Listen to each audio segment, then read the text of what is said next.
আসসালামু আলাইকুম সুপ্রিয় শিক্ষার্থীবৃন্দ, আশা করি তোমরা ভালো আছো। আমি মোহাম্মদ মাসুদ রানা, প্রভাষক হিসাব বিজ্ঞান বিভাগ, ঢাকা কলেজ, ঢাকা। আমার অনলাইন ক্লাসে তোমাদেরকে স্বাগতম। আজকে আমরা হিসাব বিজ্ঞান প্রথম পত্র এর প্রথম অধ্যায় হিসাব বিজ্ঞান পরিচিতি এর রিভিউ ক্লাস 2 আমরা পরিচালনা করব। তোমরা জানো গত ক্লাসে আমরা হিসাব বিজ্ঞান পরিচিতি এর উপরে প্রথম রিভিউ ক্লাস নিয়েছি,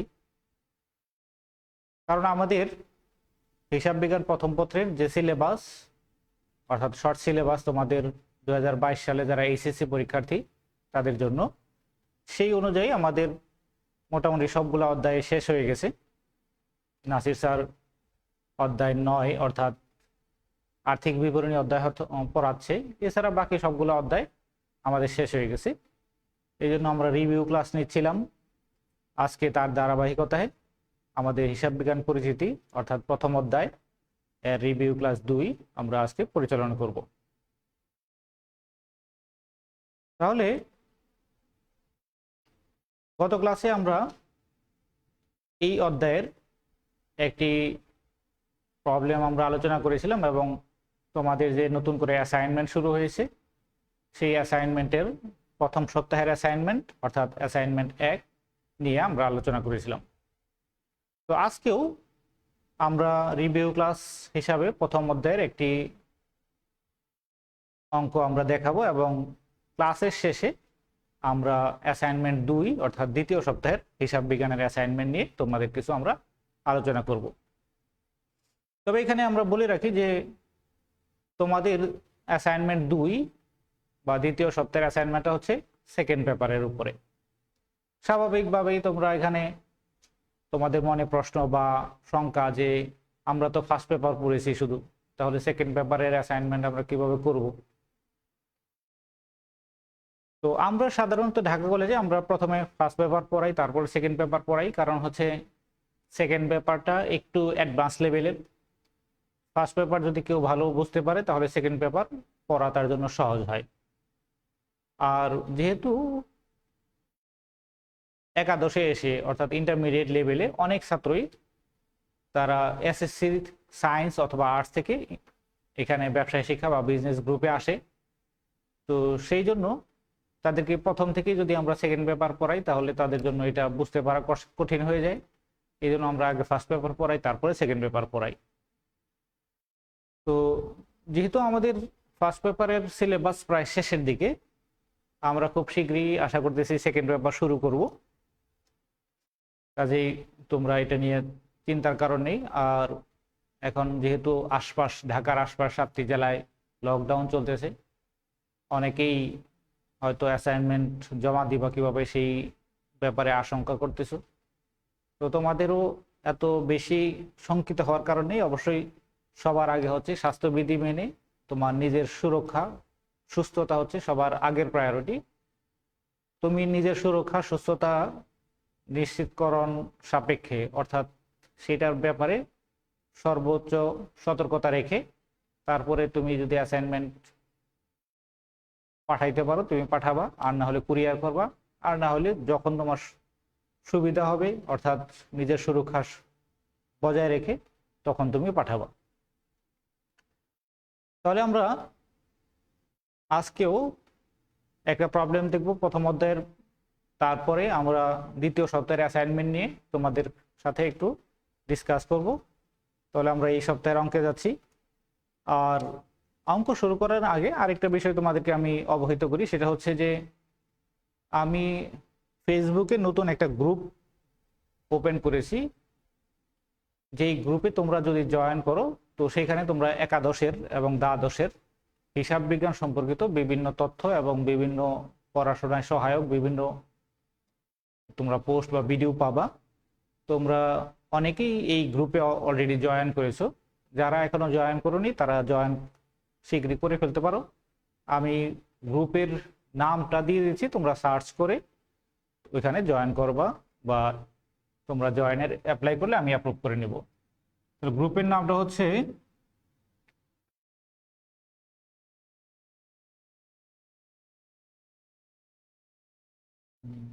HSC বিজনেস স্টাডিজ গ্রুপ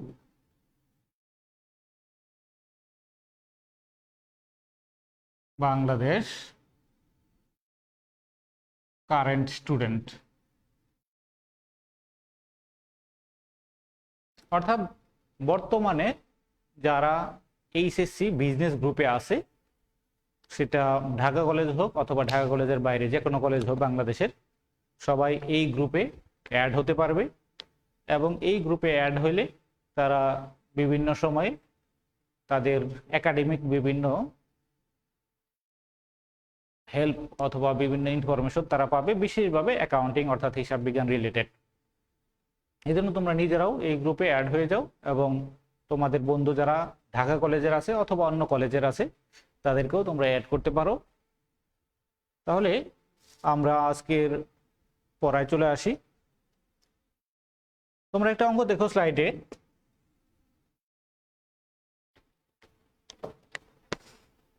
এখানে দেওয়া আছে জনাব নেইমার 2017 সালের 1 জুলাই মূলধন বাবদ নগদ 50,000 টাকা, দালান কোঠা 20,000 টাকা এবং 30,000 টাকার মোটর গাড়ি নিয়ে একটি ব্যবসায় আরম্ভ করেন।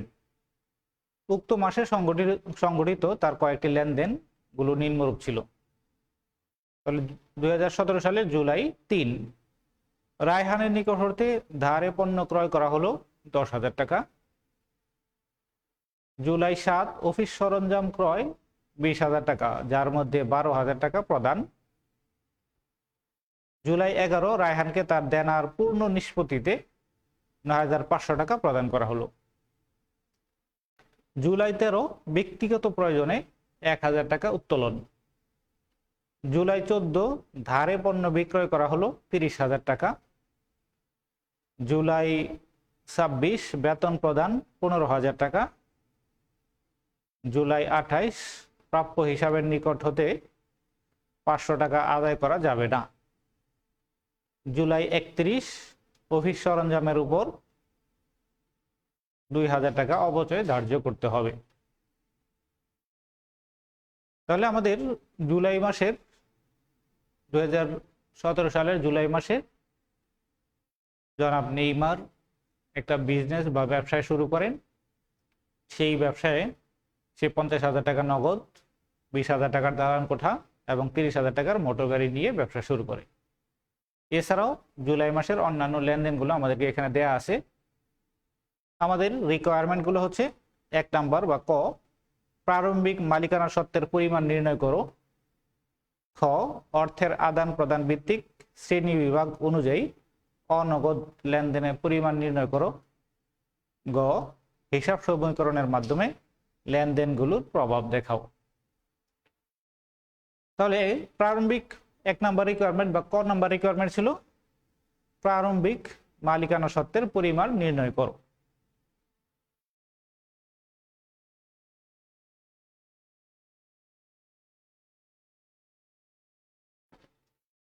এখন প্রারম্ভিক মালিকানা আমরা জানি যে আমাদের যে হিসাব সমীকরণে আমাদের মোট সম্পদ সমান সমান মোট দায় যোগ মালিকানা সত্ত্ব। তাহলে প্রারম্ভিকভাবে আমার মোট সম্পদ কত, মোট দায় কত, মালিকানা সত্ত্ব কত, এই জিনিসগুলো আমাদেরকে বের করতে হবে।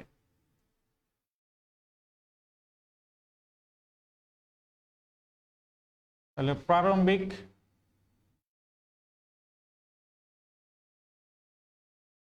সম্পদ সমান সমান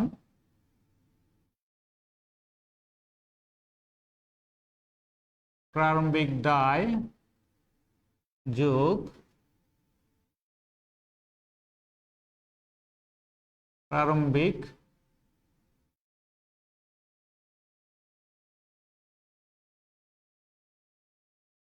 মালিকানা সত্ত্ব।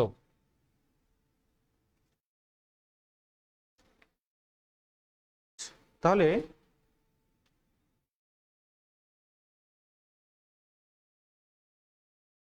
আমার প্রয়োজন হচ্ছে প্রারম্ভিক মালিকানা সত্ত্ব নির্ণয় করা। তাহলে আমি যদি সমীকরণটাকে এইভাবে লিখি, বা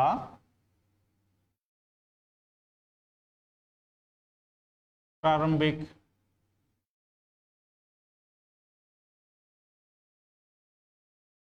মালিকানা সত্ত্ব সমান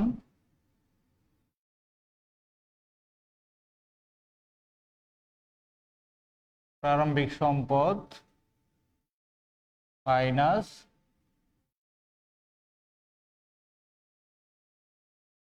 প্রারম্ভিক দায়। যেমন আমরা নর্মালি লিখি এ ইকুয়াল এল প্লাস ও ই। তাহলে আমরা যদি এই সমীকরণকে ও ই বের করতে চাই তাহলে হবে এ মাইনাস এল।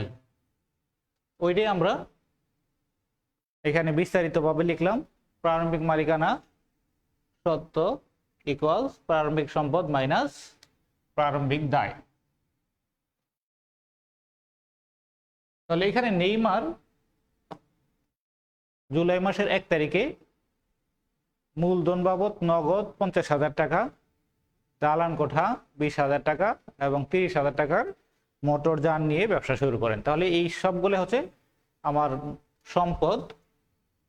তাহলে প্রারম্ভিক সম্পদ হচ্ছে 50,000 টাকা নগদ যোগ 20,000 টাকার দালান কোঠা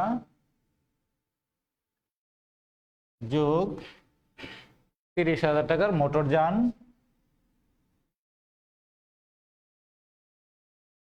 অন্যদিকে প্রারম্ভিক দায়, 1 তারিখে নেইমার যখন ব্যবসা শুরু করলো তখন আমাদের কোনো দায় নিয়ে শুরু করা হয় নাই, এই জন্য আমাদের দায় হবে 0। তাহলে এখানে আমাদের প্রারম্ভিক মূলধন হবে 1 লক্ষ টাকা।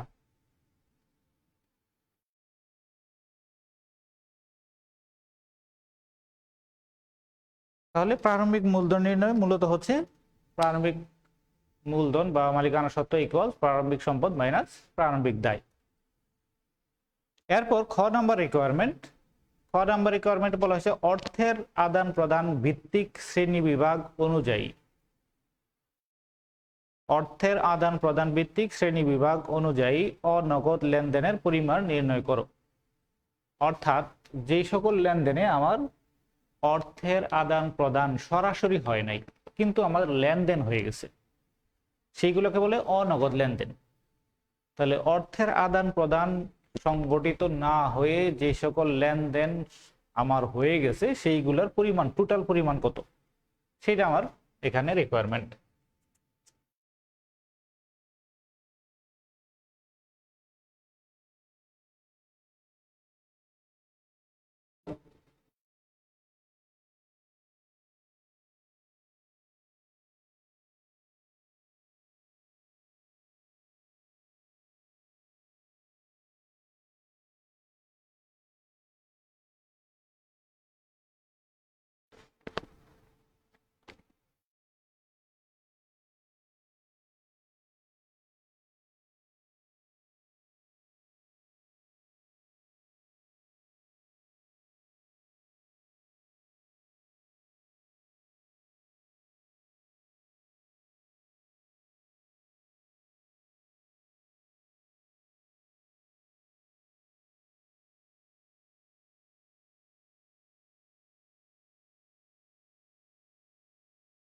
তাহলে আমরা আবার একটু স্লাইডে দেখি যে অর্থের আদান প্রদান হয় নাই কোন কোন লেনদেনের ক্ষেত্রে বা কোন কোন তারিখে।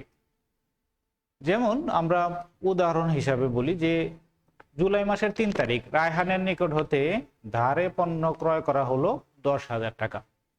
এখন এই লেনদেনটা তো আমার জুলাই মাসের 3 তারিখে কোনো অর্থের লেনদেন হয় নাই, তাহলে কি এটা অনগদ লেনদেন? না, এটা কিন্তু অনগদ লেনদেন না, এটা ধারের লেনদেন, ট্রানজেকশন অন ক্রেডিট।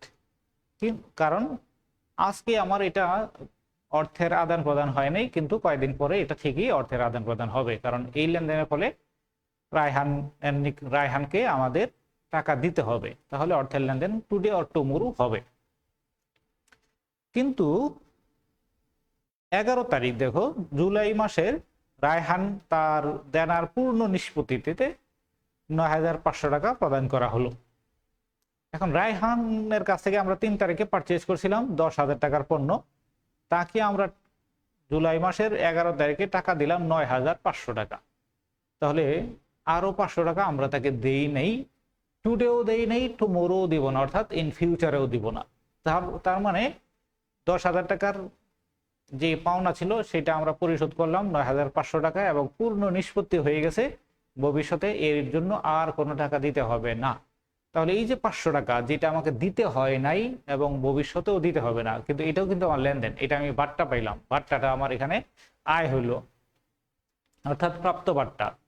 তাহলে আমার এটা অনগদ লেনদেন, যেহেতু এই 500 টাকার জন্য আমাকে বর্তমানেও কোনো নগদ টাকা দিতে হয় নাই, ভবিষ্যতেও কোনো নগদ টাকা দিতে হবে না, কিন্তু এটা আমার লেনদেন। এইভাবে দেখো আমার এদিকে 28 তারিখ প্রাপ্য হিসাবের নিকট হতে 500 টাকা আদায় করা যাবে না। তাহলে 28 তারিখে প্রাপ্য হিসাবের নিকট থেকে 500 টাকা আদায় করা যাবে না। টুডেও আমরা এখন ধারণা করতেছি যে এখন আদায় করা যাবে না, ভবিষ্যতেও আদায় করা যাবে না, এটা আমাদের এখনকার অ্যাজাম্পশন বা এখনকার ধারণা। তাহলে এই যে 500 টাকা আদায় করা যাবে না, এটাও কিন্তু আমার একটা লেনদেন, অর্থাৎ এটা আমার একটা ক্ষতি, অনাদায়ী পাওনা। তাহলে এই যে আমার ক্ষতি হইলো বা লেনদেন হইলো বা আমার আর্থিক অবস্থার পরিবর্তন হলো, কিন্তু আমার অর্থের কোনো পরিবর্তন হয় নাই টুডে অথবা টুমোরো, আমার এটা থেকে নগদ কোনো লেনদেন হবে না, কিন্তু এটা লেনদেন। যেহেতু নগদ টাকা ট্রানজেকশন হচ্ছে না, এখনো না, ভবিষ্যতেও না, তাহলে এটা আমার অনগদ লেনদেন। সেমলি 31 তারিখে অফিস সরঞ্জামের উপর 2,000 টাকা অবচয় ধার্য করতে হবে। এখন অফিস সরঞ্জামের উপর যে আমরা 2,000 টাকা অবচয় ধার্য করব, এটা আমার একটা লেনদেন। অবচয় হিসাব ডেবিট আমরা লিখে, অবচয় সঞ্চিত হিসাব ক্রেডিট লিখি, রেকর্ড করি, কিন্তু এটার জন্য কিন্তু আমার কোনো নগদ টাকা আসতেছে না অথবা নগদ টাকা চলে যাচ্ছে না। টুডেও নগদ টাকা আসতেছে না, মানে এখন বর্তমান যেই ডেটে রেকর্ড করতেছি এই ডেটেও নগদ টাকার কোনো হিসাব নাই, এখানে নগদ টাকা আসবে না, যাবে না, ভবিষ্যতেও এই জন্য সরাসরি কোনো নগদ টাকা আসবে না বা যাবে না। এই জন্য এইটা আমার লেনদেন, কিন্তু যেহেতু নগদ টাকার কোনো বিনিময় হচ্ছে না টুডে অর টুমোরো, এই জন্য এটা অনগদ লেনদেন। বাকিগুলো আমাদের কিন্তু নগদ টাকা আমার আদান প্রদান হবে টুডে অর টুমোরো। যেমন 26 তারিখে বেতন প্রদান, তো আজকেই আমার টাকা দেওয়া হয়ে গেছে। 14 তারিখে ধারে পণ্য বিক্রয় 30,000 টাকা, তো ধারে পণ্য বিক্রি করছি, আজকে আমার নগদ টাকা ট্রানজেকশন হয় নাই, কিন্তু ভবিষ্যতে এই ট্রানজেকশনের জন্য নগদ টাকার আদান প্রদান হবে। তাহলে ওইগুলো হচ্ছে নগদ লেনদেন। আর যেই লেনদেনগুলোর জন্য এখনো আমার নগদের কোনো আদান প্রদান হয় নাই, ভবিষ্যতেও নগদের কোনো আদান প্রদান হবে না, সেগুলোকে আমরা বলি অনগদ লেনদেন। তাহলে আমরা পাইলাম 11 তারিখ হচ্ছে প্রাপ্ত বার্তা, 28 তারিখ হচ্ছে অনাদায়ী পাওনা এবং 31 তারিখ অবচয়। এই তিনটা হচ্ছে আমাদের এইখানে লেনদেনগুলোর মধ্যে থেকে অনগদ লেনদেন।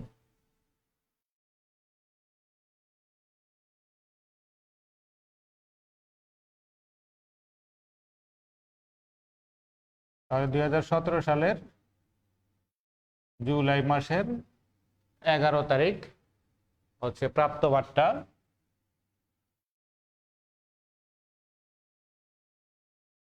500 টাকা। তারপর জুলাই মাসের 28 তারিখ হচ্ছে অনাদায়ী পাওনা,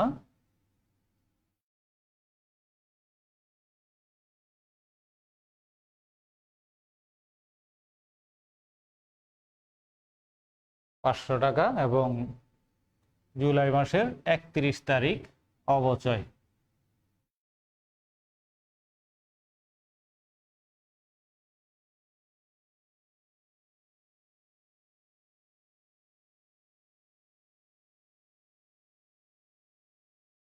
অফিস সরঞ্জামের অবচয় 1,000 টাকা, 2,000 টাকা, তাহলে 3,000 টাকা হচ্ছে আমার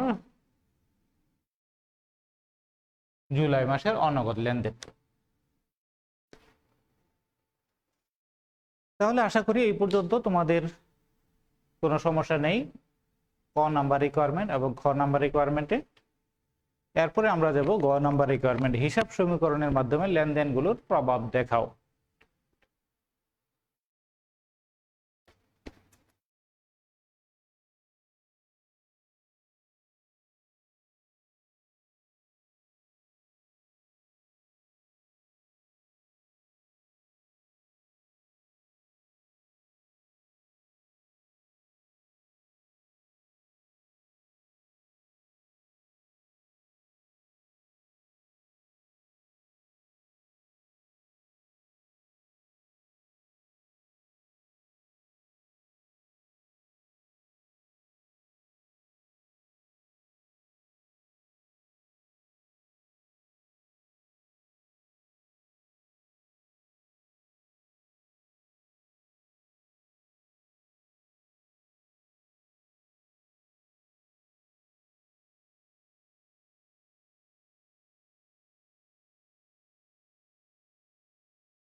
তারিখ,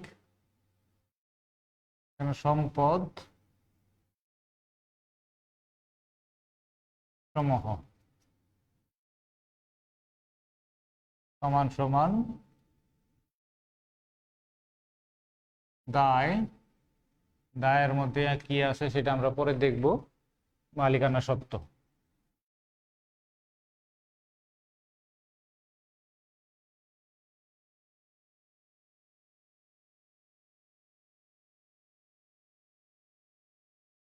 ব্যাখ্যা।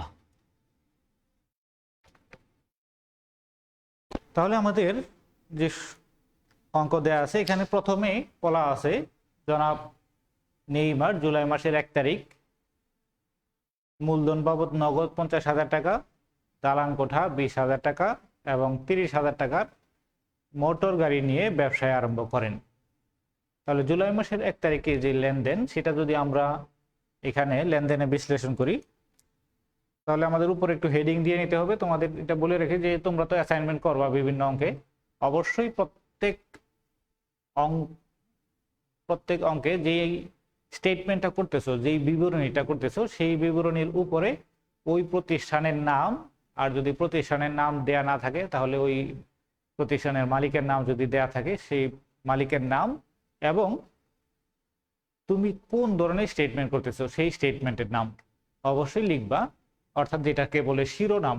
তাহলে এখানে আমাদের জনাব নেইমার আর আমরা করতেছি হিসাব সমীকরণ।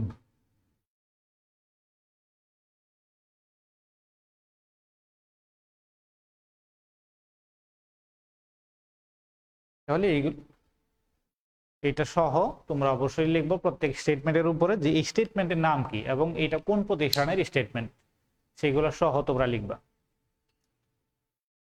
তাহলে 1 তারিখের লেনদেনটা যদি আমরা সমীকরণে আমরা দেখাই তাহলে আমাদের মূলধন বাবদ আমরা নগদ টাকা পাইলাম 50,000 টাকা, তারিখ হচ্ছে 2017 সালের জুলাই 1 তারিখ। তাহলে আমরা একটা সম্পদ পাইলাম নগদ, তারপর আরেকটা সম্পদ হচ্ছে আমরা দালান কোঠা, আরেকটা সম্পদ মোটর গাড়ি। দালান কোঠা মোটর গাড়ি, নগদ টাকা পাইলাম আমরা 50,000, দালান কোঠা 20,000, মোটর গাড়ি 30,000। আর সবগুলোই আমার মালিক নিয়ে আসছে, মালিকের কাছে আমি দায়বদ্ধ, মালিককে আমাকে ফেরত দিতে হবে। তার মানে মালিকানা সত্ত্ব, আমার মালিকানা সত্ত্ব হচ্ছে 1 লক্ষ টাকা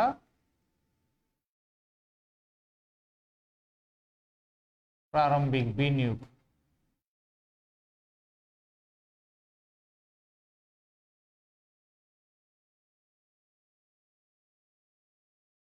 তাহলে ব্যাখ্যা আমরা কখন লিখি? আমাদের যেহেতু মালিকানা সত্ত্ব একটা ঘর আমরা লিখছি, এখন মালিকানা সত্ত্বের এই ঘরে অনেক কিছু আমরা লিখি। যখন মালিক বিনিয়োগ করে তখন এর কারণে আমার মালিকানা সত্ত্ব বৃদ্ধি পায়, বাড়ে।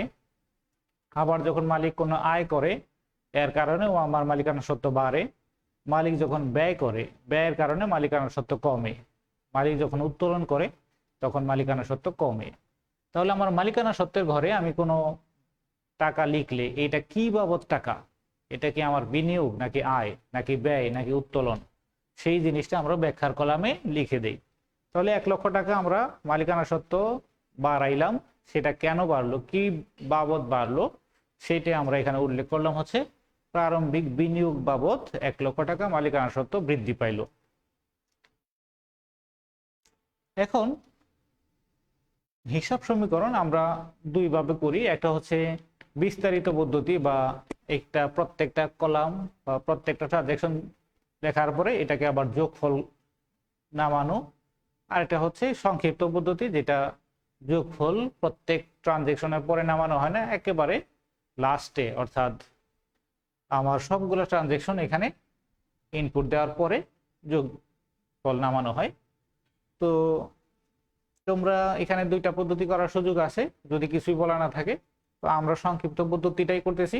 তোমরা যদি কেউ বিস্তারিত পদ্ধতি করে অভ্যস্ত হও বা তোমার কাছে ভালো লাগে তুমি করতে পারো। তাহলে আমরা এখানে যোগফল প্রত্যেক লেনদেনের পরে আর এখানে নামাচ্ছি না, শুধুমাত্র সবগুলো লেনদেন ইনপুট দেওয়ার পরে আমরা একবারে যোগফল দেখাবো। তারপর জুলাই মাসের 3 তারিখ রায়হানের নিকট হতে ধারে পণ্য ক্রয় করা হলো 10,000 টাকা। তাহলে রায়হানের নিকট থেকে আমি ধারে ক্রয় করলাম, তাহলে ক্রয় এটা আমার একটা খরচ, আর ধারে ক্রয় করার কারণে আমার রায়হানকে টাকা পরিশোধ করতে হবে, তার মানে দায়। তাহলে আমার জুলাই মাসের 3 তারিখের লেনদেনের কারণে লেনদেন বা হিসাব সমীকরণে কোথায় কোথায় প্রভাব পড়বে। এক হচ্ছে আমার টাকা পরিশোধ করতে হবে, প্রদেয় হিসাব।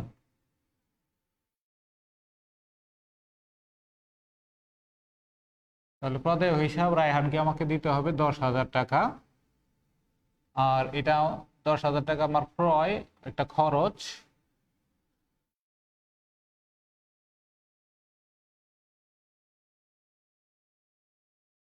তাহলে খরচ হইলে আমার মালিকানা সত্ত্ব হ্রাস পায়। তাহলে মালিকানা সত্ত্ব 10,000 টাকা আমরা কমাই দিলাম, এবং কেন কমাইলাম সেটাও আমরা ব্যাখ্যার কলামে লিখলাম, পণ্য ক্রয়। তারপর জুলাই মাসের 7 তারিখ অফিস সরঞ্জাম ক্রয় 20,000 টাকা, যার মধ্যে 12,000 টাকা প্রদান। তাহলে অফিস সরঞ্জাম আমি কিনলাম 20,000 টাকা, তাহলে আমার অফিস সরঞ্জাম নামে একটা সম্পদ বাড়লো। জুলাই মাসের 7 তারিখ আমার নগদ টাকা, দালান কোঠা, মোটর গাড়ির সাথে অফিস সরঞ্জাম, অফিস সরঞ্জাম নামে আরো একটা সম্পদ যোগ হলো 20,000 টাকা। এখন এই 20,000 টাকা অফিস সরঞ্জাম আমরা ক্রয় করতে যাই আমরা 12,000 টাকা নগদ প্রদান করছি। তাহলে 12,000 টাকা যদি নগদ প্রদান করি, তাহলে আমার নগদ টাকা কমবে 12,000 টাকা, আর 8,000 টাকা আমি এখনো প্রদান করি নাই, তাহলে আমার এটা দিতে হবে, অর্থাৎ আমার দায় বাড়লো 8,000 টাকা।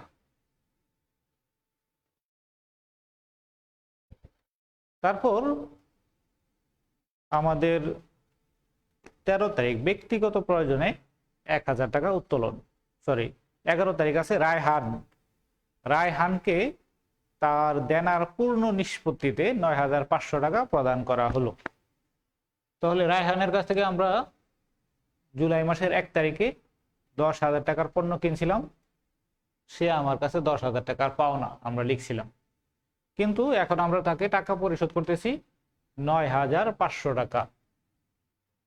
তাহলে 11 তারিখ তাকে 9,500 টাকা প্রদান করলাম, তাহলে আমার নগদ টাকা কমলো 9,500, কিন্তু আমার দায় কমলো 10,000। তাহলে বাকি যে 500 টাকা আমার দেওয়া লাগলো না, সেটা আমার আয়। আর আয় হলে আমার মালিকানা সত্ত্ব বৃদ্ধি পায়, তাহলে আমার মালিকানা সত্ত্ব বাড়াই দিলাম 500 টাকা। নাম কেন বাড়াইলাম? প্রাপ্ত বার্তা।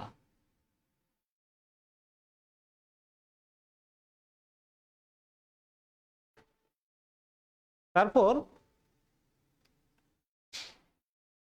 13 তারিখ ব্যক্তিগত প্রয়োজনে 1000 টাকা উত্তোলন। তাহলে মালিক তার ব্যক্তিগত প্রয়োজনে 1000 টাকা উত্তোলন করছে, এর কারণে আমাদের নগদ টাকা কমে গেল 1000 টাকা। তাহলে নগদ টাকা কমলো 1000। অন্যদিকে উত্তোলন করার কারণে মালিকানা সত্ত্ব কমলো 1000। কেন কমলো? মালিক ব্যক্তিগত প্রয়োজনে উত্তোলন করছে, এই জন্য কমলো।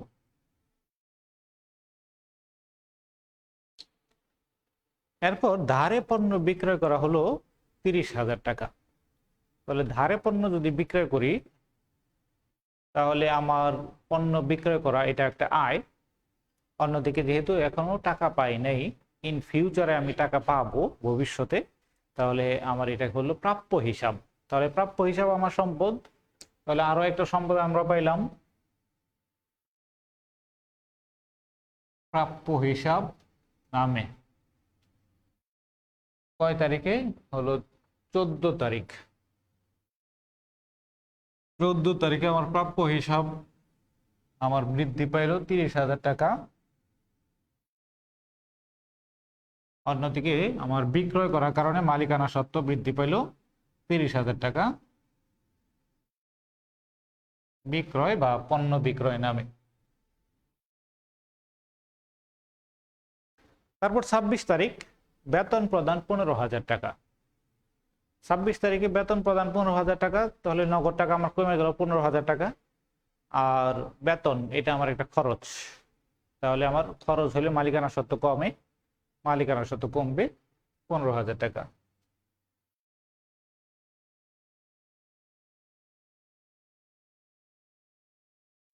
টাকা আমার নগদ টাকা কমলো, মালিকানা সত্ত্ব কমবে 15,000 টাকা, বেতন খরচ নামে।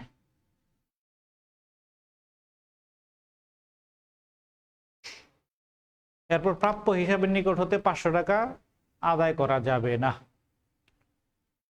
তাহলে প্রাপ্য হিসাব আমার এটা একটা সম্পদ। এখন যদি 500 টাকা আমি আদায় করতে না পারি তাহলে এটা আমার ক্ষতি। আমার সম্পদের 500 টাকা আমি হারাইলাম, নষ্ট হয়ে গেল, কোনো কাজে লাগলো না। তাহলে প্রাপ্য হিসাব থেকে যদি আদায় করা না যায় তাহলে আমার 500 টাকা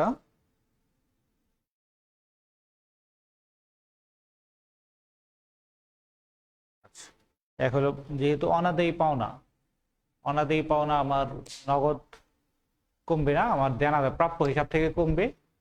প্রাপ্য হিসাব থেকে কমবে হচ্ছে 500 টাকা।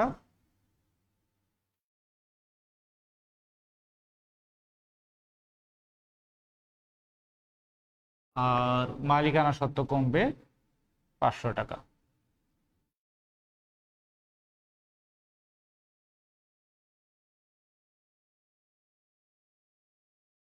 অনাদায়ী পাওনা এটা আমার ক্ষতি, আমরা বলছি ক্ষতি, এবং খরচ হইলে আমার মালিকানা সত্ত্ব কমবে। তাহলে আমরা মালিকানা সত্ত্ব কমাই দিলাম 500 টাকা, আর দেনাদার কমাইলাম 500 টাকা। আর জুলাই মাসের 31 তারিখ অফিস সরঞ্জামের উপর 2,000 টাকা অবচয় ধার্য করতে হবে। তাহলে অবচয় ধার্য করা, তাহলে আমার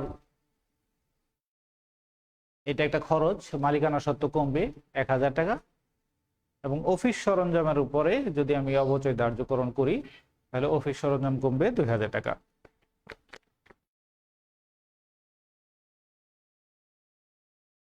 একত্রিশ তারিখ অফিস সরঞ্জাম কমবে 2,000 টাকা, আর মালিকানা সত্ত্ব কমবে 2,000 টাকা অবচয়ের কারণে। এখন আমার 31 তারিখ পর্যন্ত সবগুলো লেনদেন ইনপুট দেওয়া হয়ে গেছে। তাহলে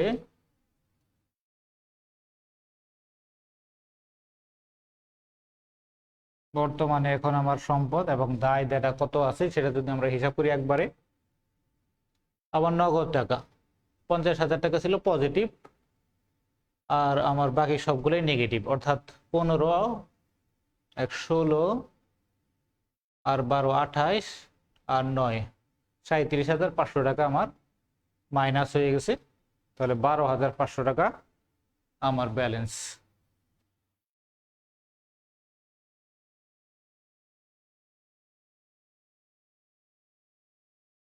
দালান কোঠার ব্যালেন্স 20,000 টাকা,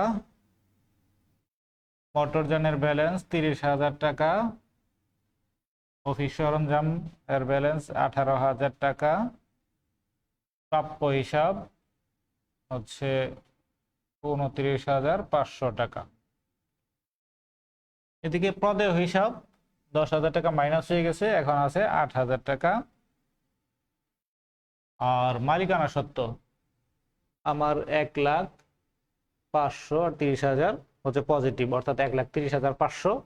এখান থেকে মাইনাস হয়েছে 10 আর 11 আর 15, 26, 28 আর 5, 28,500 টাকা মাইনাস হওয়ার পরে এখন আমার আছে 1,02,000 টাকা।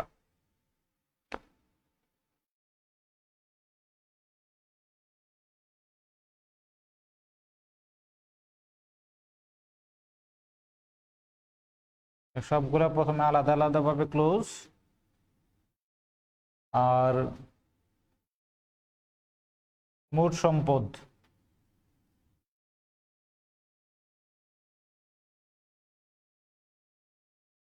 মোট দায় এবং মালিকানা সত্ত্ব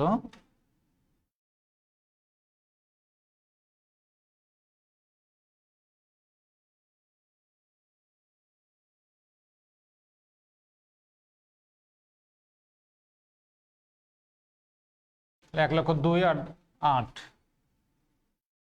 1,10,000 টাকা।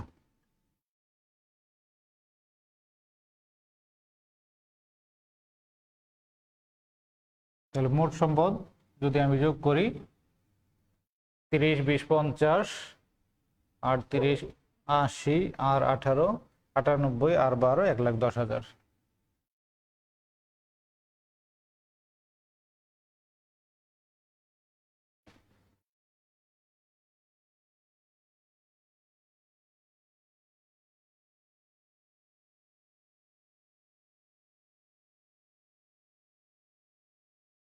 তাহলে আমরা আজকের অঙ্কে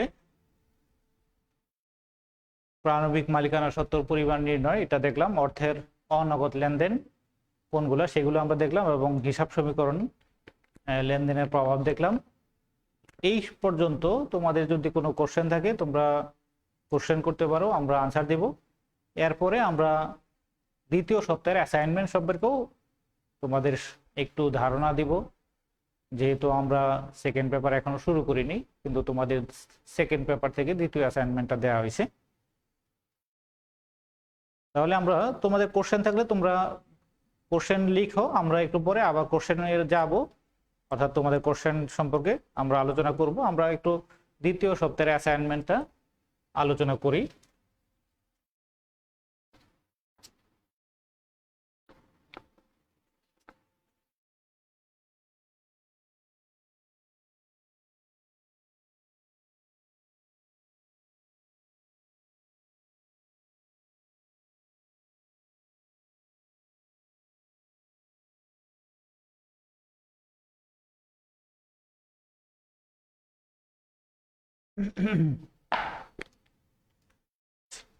তো অ্যাসাইনমেন্টে একটু অস্পষ্ট আছে, এটা বোর্ড ওইখানে যেটা দেওয়া হয়েছে সেখানে একটু অস্পষ্ট ছিল, কাজেই মূলত তোমরা যদি একটু খেয়াল করো। তো 2022 সালের এইচএসসি পরীক্ষা অংশগ্রহণকারী শিক্ষার্থীদের জন্য অ্যাসাইনমেন্ট বিষয় হচ্ছে হিসাব বিজ্ঞান, পত্র হচ্ছে দ্বিতীয়, বিষয় কোড 254। আমাদের অ্যাসাইনমেন্ট নাম্বার হচ্ছে 2। অ্যাসাইনমেন্টের টপিক দেওয়া আছে অংশীদারি কারবারের মুনাফা বন্টন ও অংশীদারদের মূলধন নির্ণয় করো। তাহলে এখানে 3 জন অংশীদারের কথা বলা আছে, আবু, বাবু এবং লাবু। একটি অংশীদারি কারবারের 3 জন অংশীদার, তাদের নিট লাভ ক্ষতির বন্টনের অনুপাত যথাক্রমে 3-2-1। 2020 সালের 1 জানুয়ারি তারিখে অংশীদারদের মূলধন ছিল আবু 4 লক্ষ টাকা, বাবু 3 লক্ষ টাকা এবং লাবু 4 লক্ষ টাকা।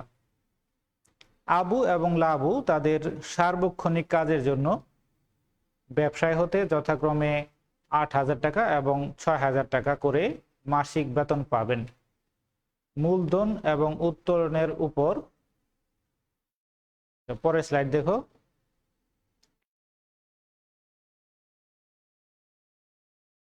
মূলধন এবং উত্তোলনের উপরে বার্ষিক 5% হারে সুদ ধার্য করতে হবে। প্রত্যেক মাসের শেষ তারিখে সারা বছর ধরে আবু, বাবু এবং লাবু ব্যবসায় হতে যথাক্রমে 12,000 টাকা, 6,000 টাকা এবং 6,000 টাকা করে নগদ উত্তোলন করেন। বছরের মাঝামাঝি লাবু ব্যবসায় 50,000 টাকা ঋণ প্রদান করেন।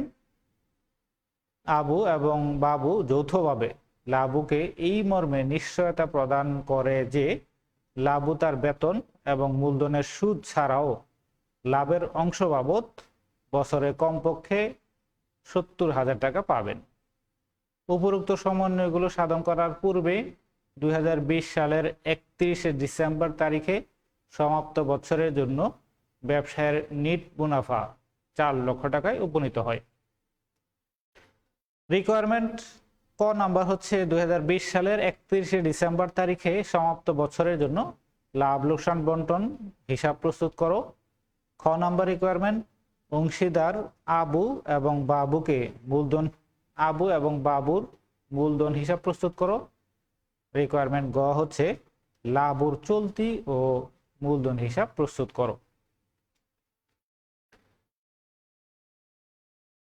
করে দেন স্লাইড।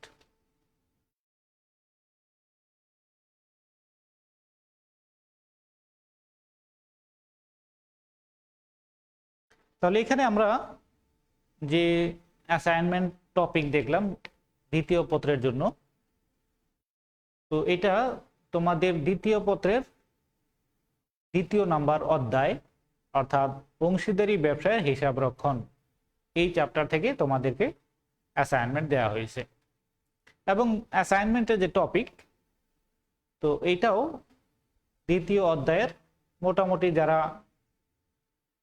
মানে ভালো পারফরমেন্স করবে, অর্থাৎ প্রথম একেবারে বেসিক থেকে দেওয়া হয়নি, দ্বিতীয় অধ্যায়ের একটু অ্যাডভান্স লেভেল থেকে দেওয়া হয়েছে।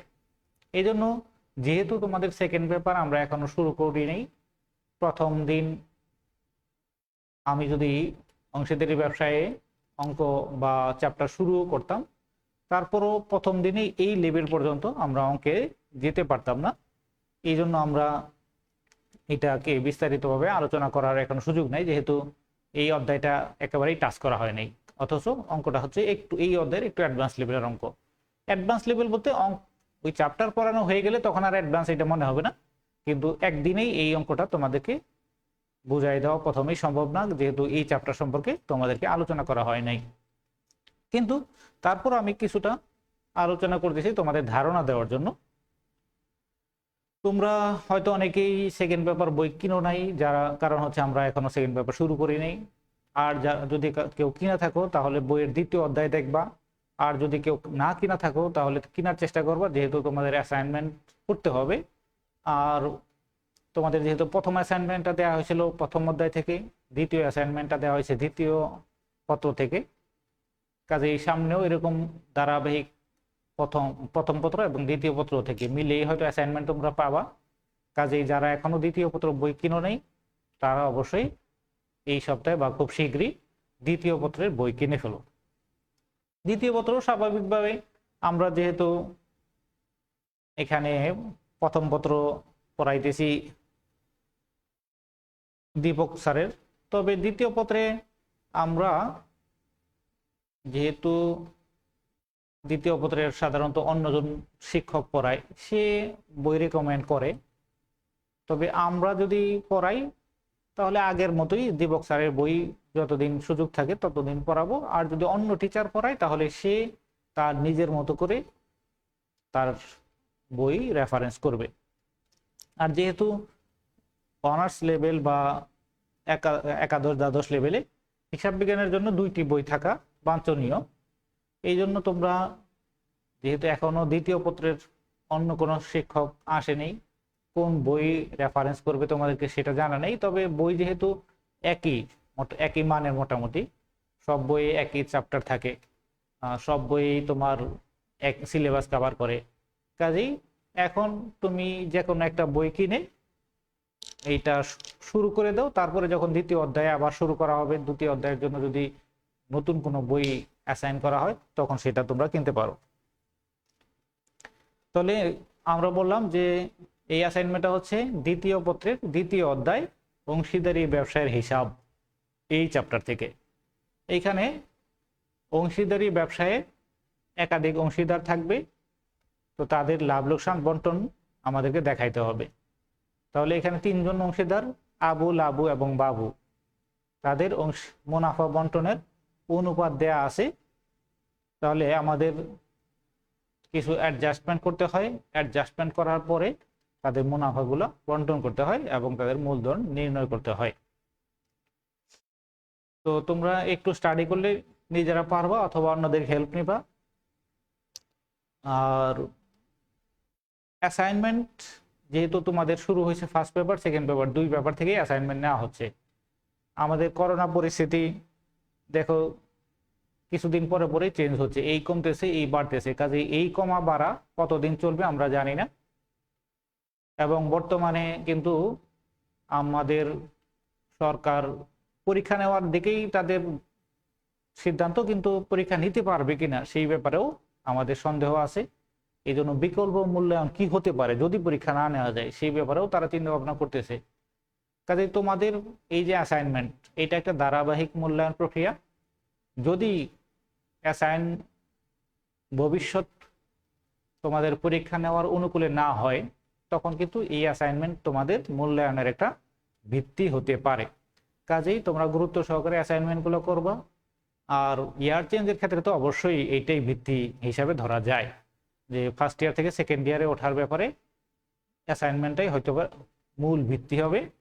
আর বার্ষিক একেবারে এইচএসসি পরীক্ষা যেটা, সেটাও সময় বলে দিবে যে তখন পরীক্ষা হবে নাকি এই অ্যাসাইনমেন্ট বা ধারাবাহিক মূল্যায়নের উপরেই তোমাদের মার্কিং করা হবে।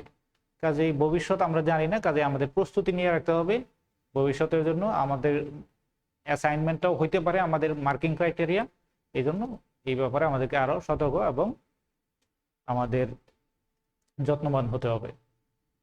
তাহলে তোমরা দ্বিতীয় অধ্যায়ে যারা দ্বিতীয় পত্রের যারা বই কিনো নেই, অবশ্যই বই কিনে দ্বিতীয় পত্র এর দ্বিতীয় অধ্যায় অংশীদারি কারবারের হিসাব রক্ষণ, এইটা একটু স্টাডি করো, অন্যদের হেল্প নেওয়ার চেষ্টা করো। আমরাও ইনশাল্লাহ খুব শীঘ্রই দ্বিতীয় পত্র শুরু করার চেষ্টা করব। আজকে এই পর্যন্তই। আর একটা বিষয় আমরা মনে করে দিই, আমরা যেই গ্রুপের কথা বললাম এইচএসসি, অর্থাৎ HSC business studies group current student, এই গ্রুপে তোমরা জয়েন করতে পারো। ওইখানেও তোমরা অ্যাসাইনমেন্ট এবং অন্যান্য হিসাব বিজ্ঞানের বিভিন্ন বিষয়ে তোমরা তথ্য পাবা এবং সহযোগিতা পাবা। আজকে এই পর্যন্তই। আসসালামু আলাইকুম ওয়া রাহমাতুল্লাহ।